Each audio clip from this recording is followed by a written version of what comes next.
Star কাবাবের খাবার সবসময় খুবই মজাদার হয় আর প্রাইসও রিজনেবল হয়। এর জন্য অনেকেরই কিন্তু এটা প্রথম চয়েস থাকে যে স্টার কাবাবে খাবে। আর ঢাকার ভিতরে বেশ কয়েকটা ব্রাঞ্চ আছে ওদের, যেখানে প্রতিনিয়ত মানে মানুষের আনাগোনা চলেই। তো আমি আজকে এসেছি হলো ফার্ম গেটের যেই স্টার কাবাব আছে ওইখানে, আর নিয়েছিলাম হলো খাসির নেহারি। আর খাসির নেহারিটা দেখতেই আমার কাছে খুবই ভালো লাগছিল। আর এটার সাথে নিয়েছিলাম হলো নান রুটি, আর যেটা তুন্দুল রুটি আর কি। খাসির নেহারিতে মোটামুটি 4-5 পিসের মতো হাড্ডি, আর এর সাথে আর কি যা থাকে।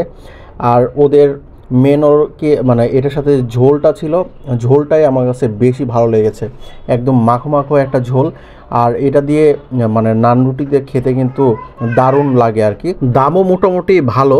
আর পুরো এক বাটির পরিমাণ ছিল, মানে 200 টাকার মতো নিয়েছিল। আমি কিছুদিন আগে খেয়েছি, আমার এক্স্যাক্ট মনে নেই। নান দিয়ে টোটাল আমার 200 টাকার মতনও পড়েছিল। আর আমি সকালে দিয়ে গিয়েছিলাম, আর সকালের নাস্তায় কিন্তু ওদের এই খাসির নেহারিটা আমার মানে খুবই মানে মজাদার লেগেছিল। আমি বিফ চেয়েছিলাম, বিফের নেহারি নাকি ওরা মানে করে না। স্টার কাবাব মানে টোটালি করে কি না আমি জানি না, মানে ওদের এই ব্রাঞ্চে করে না। তো মানে আমার ওইটা খাওয়ার ইচ্ছা ছিল, তো ওইটা যেহেতু পাইনি তো তারপরে হলো এটা নিয়েছিলাম। এছাড়াও গরুর মগজ ভুনা ছিল, কলিজা ভুনা ছিল।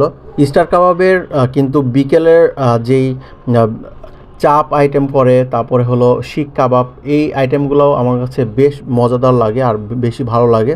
তো আমি যখনই সুযোগ পাই স্টার কাবাবে এই আইটেমগুলো ট্রাই করি। আর আমার বিশেষ করে নেহারি আইটেমগুলো বেশি ভালো লাগে, নেহারি পায়া এই আইটেমগুলো বেশি ভালো লাগে। এই জন্য আমি প্রথমত এই আইটেমগুলাই চেক আউট করি সব জায়গায়। তো এই ছিল আজকের আমার ভিডিও কেমন লাগলো অবশ্যই জানাতে পারেন। আর স্টার কাবাবে কোন জিনিসটা আপনার ভালো লাগে সেটাও আমাকে জানাতে পারেন।